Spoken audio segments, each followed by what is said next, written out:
ನಮಸ್ಕಾರ. ನಾನು ಲಿಂಗರಾಜ್ ಧಾರವಾಡ್. ಜನಕನ್ನಡ ವಾಹಿನಿಗೆ ಸ್ವಾಗತ.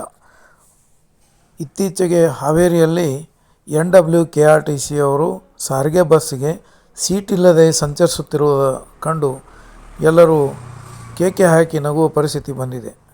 ಸರ್ಕಾರ ಶಕ್ತಿ ಯೋಜನೆಯನ್ನು ಪರಿಣಾಮಕಾರಿಯಾಗಿ ನಡೆಯುತ್ತಿದೆ ಎಂಬುದಕ್ಕೆ ಈ ರೀತಿ ಸಾಕ್ಷಿಯಾಗಿದೆ ಎಂದು ಎನ್ನುತ್ತಿದ್ದಾರೆ.